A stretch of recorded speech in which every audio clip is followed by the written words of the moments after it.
화를 내자니 속이 터지고 화 안 내면 내가 너무 호구 같고 고발하세요. 고발하세요. 네네. 법적인 걸로 네. 확실하게 자료를 준비해서 인생 훅 간다라는 거를 보여주시면 다시 그렇게 하지 않습니다. 뚝배기를 깨세요. 이거 필요 없습니다. 그거는 그 사람에게 데미지를 주지 못해요. 더 잔인한 데미지를 줄 수 있는 코드를 가지고 차근차근 준비하세요. 제가 예전에 학부 수업 같은 거 할 때 가장 연맥이는 방법이 기독교 학생이 들어와가지고 아버지가 목사인데 시험 문제랑 관계없이 그 얘기를 써요. 우리 아버지는 목사고 나는 이 수업을 왜 들어야 되는지 모르겠고 이렇게 써요. 그러면 저는 F를 주지 않습니다. D0를 줍니다. 재수강해야 되네요. F를 주면 지워지기 때문에 D0를 줘서 다시 해야 되나 말아야 되나 굉장한 번뇌를 주고 평점을 쫙 깔기지. F를 주면 따지기가 더 쉬워. D0를 주면 나는 이래서 D0를 줬어요. 방어하기도 훨씬 좋고 깔끔하게 정리됩니다. 불교가 자꾸 참으라고 하는 거 참는 게 아니고 납득하지 못하는 참음은 죄악이에요. 누군가는 피해를 보고 있는 거예요, 사실은. 진짜 감정과 가짜 감정에 대한 말씀을 하셨더라고요. 문화적인 틀에 의해서 가설된 거고 본질적인 건 뭐냐면 사람은 마치 동상이몽처럼 우리가 공유하는 가치라고 하는 것들이 실제로는 전부 개별 가치예요. 이게 노란색이잖아요. 근데 이 노란색이 똑같은 노란색이 아니고 얘가 보는 노란색하고 얘가 보는 노란색이 다르다니까 약간의 차이가 있어요. 그러면 어느 노란색이 진짜냐? 나도 판단을 못해. 그런 식으로 모든 부분들이 파편화돼 버리면 공유되는 가치가 없다면 비교는 없어요. 비교는 없어. 내가 생각하는 것들은 다 허상에 의해서 마치 영화나 안 그러면 꿈을 통해서 내가 감정을 일으키듯이 그런 게 가짜 감정이에요. 본질적으로 모든 감정은 사실은 가짜예요. 왜? 유일 단독에서는 그것이 감정을 일으킬 수가 없어요. 그러니까 장자식으로 말하면 허주하고 같은 거에 빈배라는 개념이 있거든요. 사람이 양자강 같은 데서 배끼리 충돌을 하면 짜증을 내는 거예요. 우리식으로 말하면 자동차 사고 난 것처럼 상대에게 욕을 하려고 튀어나갔음에도 충돌한 그 배가 밧줄이 그냥 풀려서 사공이 없는 빈배야. 그러면 그 사람은 욕을 하지 않는다는 거예요. 그냥 투덜거리다 끝나는 거지. 욕을 할 만한 주체가 없기 때문에 그래서 모든 현상들이 인식론적으로 공유되는 가치가 아니라는 것을 이해하면 감정은 원래 일어나지 않는 거예요.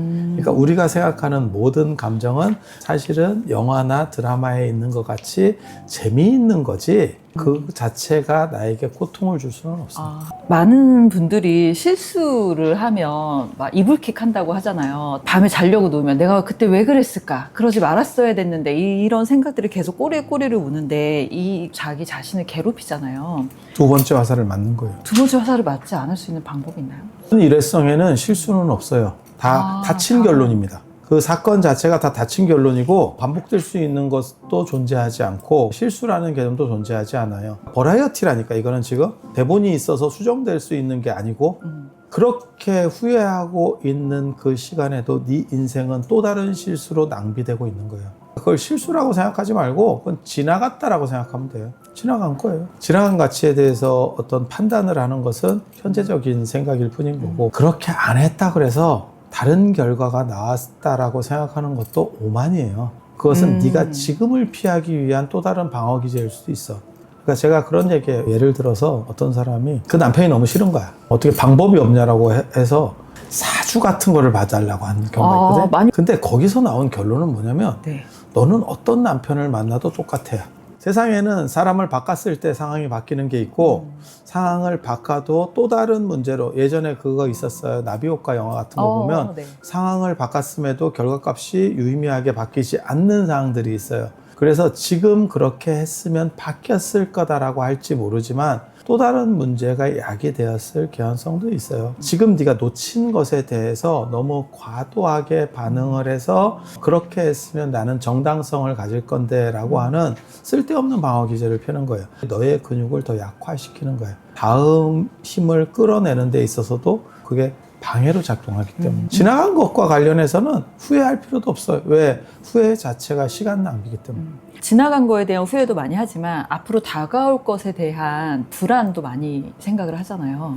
계획도 많이 세우죠. 약자들의 행동방 후회는 안 해야 되지만 판단은 하고 넘어가야 돼요. 그래야 그것이 반복되지 않습니다. 내가 후회요. 거기서 문제를 일으켰다라고 하는 것은 또 다른 반복을 일으킬 개연성이 상당히 크기 때문에 미래라고 하는 것도 별 필요 없어요. 개인적으로는 그렇게 생각하거든요. 그냥 현재를 충실히 살고 현재에서 최선을 다하는 존재에게 미래가 있는 거지. 윤회나 이런 거를 대할 때도 저는 관점이 달라요. 그러니까 윤회가 있다 없다를 떠나서 나는 삶을 충실히 살고 만약에 다음 세상이 있다면 거기서도 나는 충실히 살 수 있을 거야. 그리고 나는 지옥에 가도 나는 올라올 수 있을 거야. 난 충분히 가능해. 충분히 가능해. 나 그런 생각이. 그리고 만약에 없어. 그런 거는 없었어. 라고 하면 그냥 끝내면 돼. 나는 충분히 할 만큼 했어. 지금 죽어도 원이 없어. 라고 할 정도로 할 만큼 했어. 최고의 어떻게 보면 인생 모식. 나는 부지런히 열심히 살다가 죽은 뒤에 쉬겠다. 그러니까 네. 그런 식의 모식이에요. 그렇게 하는 사람에게 있어서 불안은 없어요. 나는 지금 내가 할 수 있는 걸 진기지성이라고 하거든요. 자기를 다하고 성을 자기 본질을 최선을 다해서 확충한다 이런 의미거든요. 나를 언제나 다할 뿐이지 그것으로 어떤 결과가 초래되고 어떤 이익이 초래되고 어떤 문제가 초래되고에 대해서는 개의치 않는다. 예전에 그거 있었어요. 시험 공부를 하고 진짜 시험 공부를 열심히 한 학생은 결과가 좀 못 나와도 할 만큼 했다가 있어. 그런 방식이 삶의 방식이지. 부모님이 돌아가셨을 때 과도하게 울거나 어쩌나 할 필요 없고 진짜 부모님에게 어느 정도 이상 한 사람은 나는 할 만큼 했다. 또 다른 기회가 또 할 만큼 이상은 난 어렵다. 이런 식의 삶의 모식을 가지고 있는 것이 가장 중요하고 가장 건강하고 실패가 없어요. 제가 제일 싫어하는 게 인내는 쓰나 열매는 달라. 마시멜로 이야기나 이런 거 되게 싫어하거든. 미래를 위해서 지금을 희생하라는 거예요. 뭐라고 얘기했냐면 마시멜로 이야기가 30분 기다리면 마시멜로 2개 주겠다. 제가 뭐라 그랬냐면 30분 기다리다가 죽는 놈도 있지 않을 거냐. 그래 얘는 마시멜로를 하나 손해봤다. 그쵸. 내가 그렇게 얘기하거든. 일단 먹고 보면 되는 거야. 못 참는 애가 아니고 참을 수 있는 애보다 더 위에 있는 거예요. 일단 땡기고 그러니까 못 참아서 땡기는 게 아니고 일단 주어진 이익은 땡기고 또 네. 다른 이익 기회를 보겠다. 아하. 그게 현실을 사는 사람들의 그거예요. 제가 청교도 이런 사람들 되게 싫어하거든요. 죽은 뒤에 무슨 천상에서 뭘 받겠다. 미래의 불완전한 가치를 현재 확실한 가치로 환원하지 마라. 바꾸지 마라. 현재의 가치는 양보할 정도로 현재의 가치를 양보할 정도로 소중한 것은 존재하지 않는다. 많은 분들이 감정에 매몰되면 이 슬픔이, 이 불안이, 이 두려움이 영원히 계속될 것 같다라는 그런 느낌을 많이 받거든요. 그 장화홍련이에요. 장화홍련이 생각에 매몰돼서 네. 선량한 사람들을 죽이는 나쁜 귀신이 됐다라고 그쵸. 하는 스토리가 장화홍련이에요. 장화홍련에서 가장 억울한 사람 처음에 부인받아갔던 사또 시험 공부해가지고 겨우 합격해서 부인받아갔더니 이게 뭔가요? 라고 해서 죽는다는 말 같지도 않은 이야기거든요. 네. 그래서 자기 혼자 매몰돼서 계속 나는 도움을 구해주세요 라고 하는 것 뿐이에요. 그것이 세상을 바꿀 수 있느냐? 그렇게 빠져 있는 사람들은 장화홍련 같은 경우는 외부적 충격이 아니면 잘 못 빠져나. 그냥 환자라고 생각하고 북한하고 똑같은 거예요. 자본주의가 더 발전하면 북한이 망할 것 같죠? 절대 안 망합니다. 저렇게 된 거는 저렇게 된 시스템에서 돌아가기 시작하면 저거는 다 죽어도 안 망합니다. 우리 선생님이 되게 재밌는 얘기 하셨었거든요. 조선이 가난하지만 일본이 안 들어왔으면 망할 것 같냐? 조선은 그 상태로 굶어 죽어가는 거예요. 지금 북한처럼. 그렇게 매몰돼서 너무 깊이 들어간 사람은 외부적 충격을 받아서 깨어나는 방법밖에 없어요. 저거는 환자인 거예요. 환자라는 걸 직시할 필요가 있어요. 창피한 게 아니에요. 사람은 그런 문제를 가끔 일으킬 수 있어요. 컴퓨터도 에러가 나는데 사람에게 왜 에러가 안 나? 그리고 거기서 도움을 받아서 극복하면 되는 거예요. 감정, 욕망을 다 긍정하라라고 말씀하셨는데 불교를 믿거나 수행을 하거나 명상을 한다라고 하면 많은 사람들이 감정이 없거나 늘 평온하거나 이런 생각을 하고 어떤 슬픔, 우울, 분노가 막 올라가고 막 파르르 하고 이러면 수행 부족이야. 내가 명상하는데 내가 또 이러네? 이런 생각을 많이 하거든요. 아무 생각 없이 진짜 고요하게 무념무상으로 있는 놈을 내가 압니다. 그게 거미예요. 거미는 거미줄을 치고 낮에는 숨어 있고 밤에는 정 가운데로 나와요. 그리고 모든 거미줄의 촉을 그대로 느끼면서 조용하게 있어. 절대 섣부른 움직이지 않아. 먹이를 자기가 채집하는 게 아니고 주어지는 거를 받아야 되기 때문에 에너지를 어느 정도 이상 소모했을 때 에너지 보충이 안 되면 죽거든요. 얘는 굶어 죽거든요. 거미줄의 촉을 그대로 느끼고 있다가 뭐가 걸리면 굉장히 빠르게 움직입니다. 딴 생각하고 있으면 안 됩니다. 멍 때리거나 딴 생각하고 있으면 걔가 이렇게 퍼덕거리다가 날아가 버리면 내 집만 망가지는 거예요. 빨리 가서 그것도 판단해요. 내가 잡을 수 있는 놈인지 저거는 내가 잡을 수 있는 한계치를 벗어난 놈인지의 진동을 판단하고 잡을 수 있으면 진짜 번개같이 가서 그걸 감기 시작해요. 그래서 계속 걔는 깨어있는 상태로 있고 무념무상의 상태에서 깨어있어. 각성돼 있어. 잡념이 없고 맑게 깨어있는 게 옳다면 거미가 깨달았겠지. 인간은 거미를 넘어서 진화했어요. 그래서 그런 것들은 좋은 게 아니에요. 내가 자유롭게 쓰고 거두고 늘리고 할 수 있게 되는 것, 그게 좋은 거지. 그래서 감정은 많을수록 좋고 쓸수록 단조롭고 무생물로 점점 복고풍이 되는 거죠. 진화의 역행에서 이제 벌레같이 가는 거예요.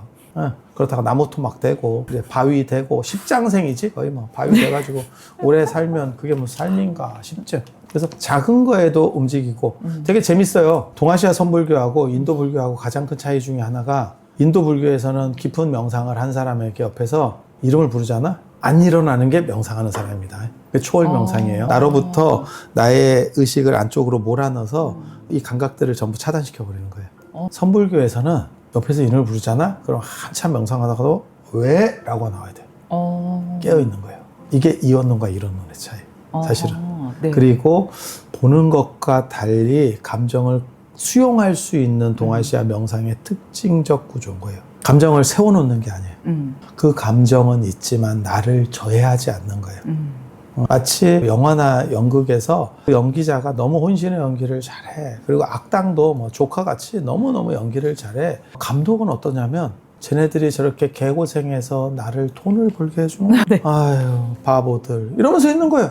이게 감정을 넘어서 있는 감정을 즐기는 단계. 연기를 너무 맛깔나게 막 잔인하게 하는 거예요. 그러면 저 잔인한 놈 이러는 게 아니고 몇 개 더 팔리겠구나. 그거 너무 그렇게 하지 마세요. 이렇게 감독은 얘기하는 게 아니에요. 더 이렇게 하는 거죠. 감정을 타고 가는 거고 그 다음에 감정을 승화시키는 거고 감정이 매몰됐을 때도 언제나 접점으로 나올 수 있는 코드들은 있어야 되고 그렇게 안 돼서 완전 매몰되면 그거는 환자니까 치료를 받아야죠. 도움을 받아야 되는 거고 정당한 도움은 성장하는 데 있어서 반드시 필요한 거예요. 무례한 상사 혹은 갑질 고객 불편한 사람들 있잖아요. 화를 내전이 속이 터지고 화 안 내면 내가 너무 호구 같고 고발하세요. 네네. 법적인 걸로 네.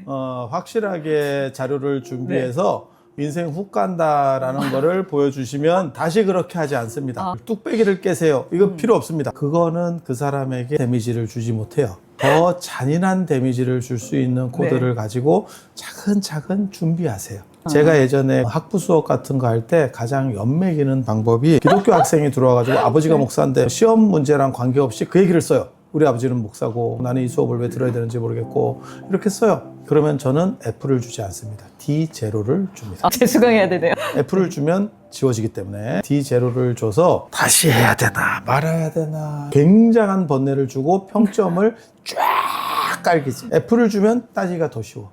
D0를 주면 나는 이래서 D0를 줬어요. 방어하기도 훨씬 좋고 깔끔하게 정리됩니다. 불교가 자꾸 참으라고 하는 거 참는 게 아니고 납득하지 못하는 참음은 죄악이에요. 누군가는 피해를 보고 있는 거예요. 사실은. 단절이라고 하는 거 굉장히 중요하게 생각하거든요. 그 책을 읽은 적이 있어요. 그 책에 뭐라고 나오냐면 일본 사람들은 전화를 그냥 걸었을 때 유선전화 얘기해요. 걸었을 때 똑바로 걸었다고 생각하는데 잘못 이렇게 연결되는 경우가 있어요. 다른 집으로. 그럴 때 자기가 옳다라고 생각하면 그게 컴플레인을 건대. 우리는 실수라고 생각하는데 내가 잘못 걸을 수도 있는데 나는 잘 눌렀다고 생각했는데 잘못 연결됐을 때 근데 우리는 그냥 그거를 수용하고 한 번 더 걸면 되거든요. 다시 얘기한다는 것도 굉장히 귀찮은 일이에요. 근데 일본 사람은 그렇게 한다네? 그렇게 하는 사람들이 있다네?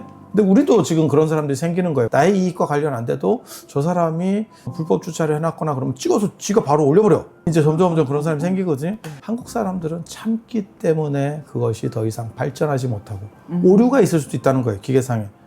참지 못하는 사람들 때문에 세상은 발전해 가고 정밀해진다. 한국에 와보니까 시간마다 방송표가 쫙 이렇게 편성표가 나와 있는데 제 시간에 하는 거는 9시 뉴스 이런 거 외에는 없더라. 전부 앞뒤를 잘라 먹다. 드라마 해. 그러면 한 7, 8분 방송이 나가는 거야. 광고가. 나가고. 우리도 그걸 안 속으려고 다른 방송 보다가 이렇게 돌리는 이러다가 이제 시작되고 약속을 해놓지를 말든가 약속을 했으면 그 시간을 지키든가 그런데 놀랍게도 한국 사람들은 그것에 불만을 매겨하는 사람이 아무도 없더라.